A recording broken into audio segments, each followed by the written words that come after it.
Hi, welcome back to Studyvita, the world of hybrid learning. Today I'm going to discuss content management system, that is CMS. Here mainly, first I will show you resource library. It's just opening. Once you're there in resource library, you are seeing here the different sections. First you have to select the board, subject, standard, chapter, etc. At the top it is showing my library, global library, shared from colleagues, like that way. So my library means whatever be the materials I have created and uploaded will be there in my library. Okay. And in global, whatever be the resources you have purchased from Global Edu Server will be there. Okay. Or otherwise Studyvita, whatever be the resources you are purchasing from Studyvita will be there. I am going to my library.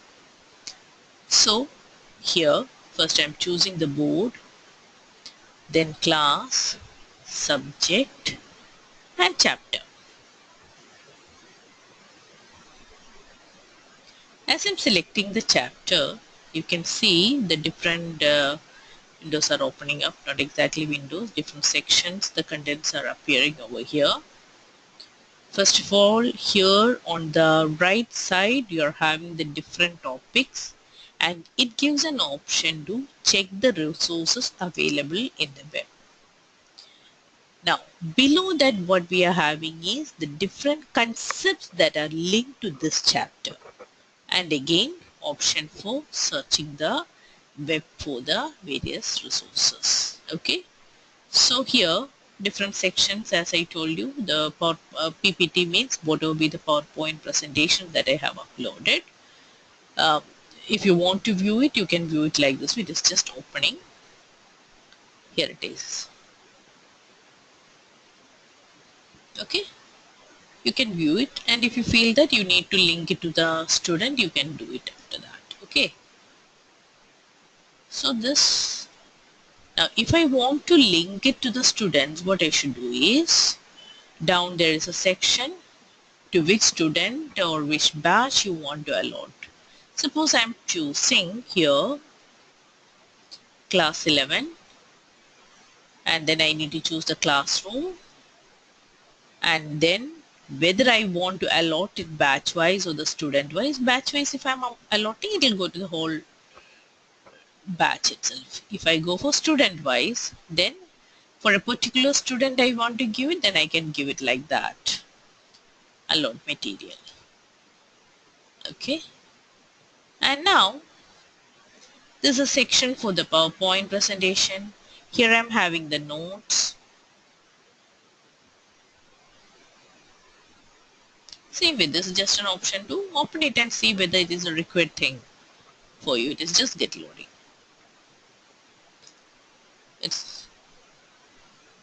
It's load. Okay, it has loaded right now.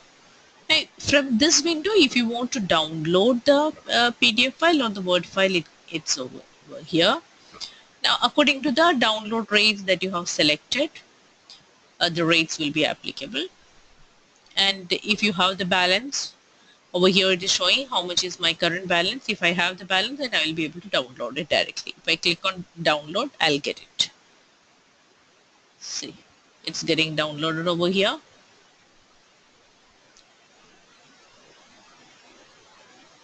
This is a downloaded file. I have downloaded the PDF file, that's the reason. Okay, the whole notes has come. And now I'm closing this. Now here is the descriptive assignment, objective assignment, descriptive test papers, objective test papers, and if any previous year's papers are there, whether you have uploaded the lesson plans or the web links over here, everything is there. Okay, in some of the chapters, even Topper's answer sheet is over here. Topper's answer sheet means after taking the descriptive test, sometimes we used to feel that some of the bright kids are not presenting the answers properly. But some others will be there whose presentation is perfect. So those papers we can keep it for future reference also, and it will be great help for the students for improving their presentation. Okay.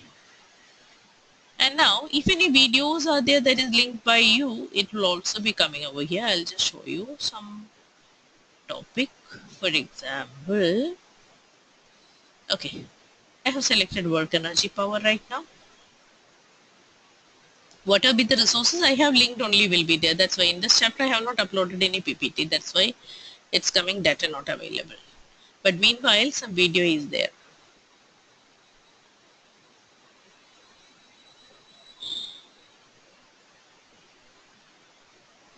Okay, that was the video that I have uploaded.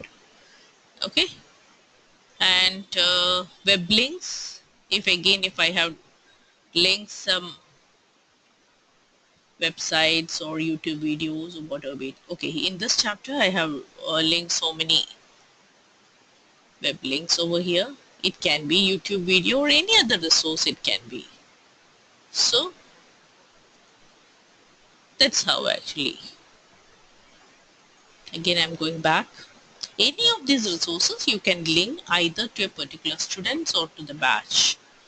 Okay, and the magazine link is that now many of the magazines like science magazines are available online as PDF files. That also if you want you can link month-wise over here. That is magazine link.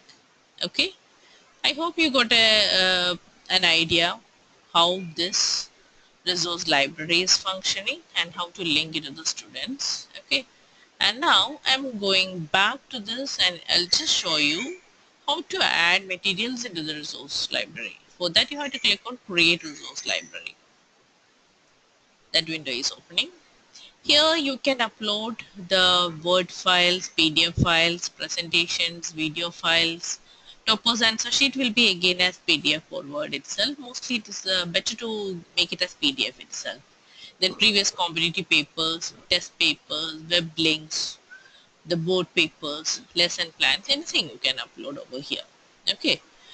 So if it is a Word file, means we will be either uploading the worksheets, question papers, or notes. So if we are uploading this question papers or worksheets and everything, if it is in the question answer format, it should be in the prescribed format itself. Here are sample files given over here. Like it's in the Word format with specific places for the answers and the correct and options and everything. And now the descriptive file, if you're looking, again, it has some specific format. First of all, question, then answer, and on the right side, you have to give the marks. And notes, it is very simple. There is no nothing complex over here. Other ones are also simple, but here it's a simple text only. Only thing is that if you want to give any headers or footers in the template, then that will come over here. That's the only thing. So that's very important. That is, if it is the question answers, whether it is descriptive or objective, it has to be in the proper format as it is given the sample file. For that, you can download the template from here, like what exactly you want, whether it is an objective, descriptive, or notes. What you're going to do, you have to download the template, and in that template, you have to type it, and then you have to upload it again. Okay, and remember that in the case of the multiple choice questions as well as the descriptive questions, empty cells, if it is there, you will have to remove. Please remove those empty cells, whatever is there in the table. Okay, that's very important. And now for uploading, what we have to do is we have to click on upload file, select the course, and once the course is selected, it will ask for the subject. You will have to select the subject. Then whether you are giving for a single chapter or it contains questions of multiple chapters, and if it is topic wise you can give that. And description means actually when the student is entering, or otherwise when they are saying the materials, what will be the description coming along with that is coming over here. Then the type of document and the media, the next is actually whether you are having a descriptive or subjective, and then the medium of it or the language you are having in your worksheet or the question paper software, and then you have to choose the file and upload it. And here there is option whether you want to share the resources you are uploading with others. Do not share if you are keeping. It will be completely there with you. No one else will be able to see it. If you share it with all, then whatever be the work you are doing will be beneficial for others also. So if you're thinking like say collaborative work, if you are sharing the material, then you will be getting material shared by others also. Like that way, it will become beneficial for both. Or you can even share it with your colleagues. In a school, mostly 3 or 4 teachers will be there taking the same subjects. So between them, also you can share if you want. And the next option is that share it with uh, groups. This, suppose actually you are having a group of 3 or 4 faculty is taking the same subject. Can be anywhere. One can be over here, means and one particular place. The other one can be anywhere. If you want to share the resources with like-minded people across, you can do by sharing with groups. Only thing is that you'll have to create a group in advance so that it'll be shared within your group.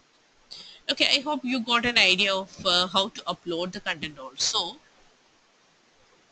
And this batch material status gives an idea what all materials are linked to different batches. Okay, and this copy material from batch to batch, if I'm considering like for a particular course, suppose you have multiple batches and one batch might be starting well in advance. Okay, think that one of the batch you have started in the month of April and another batch you started in the month of June. Materials you have already linked to the first batch. Now, if you want to link the same materials to the other batch, you can do it from here. Okay. And now, these are the main things. And then you are having here purchase material. You can see from here like that way. So in short, I think you got an idea regarding the this thing content management system and mainly what is actually this resource library and how it will be helping you to manage your resources or documents. This is what I have explained in this video.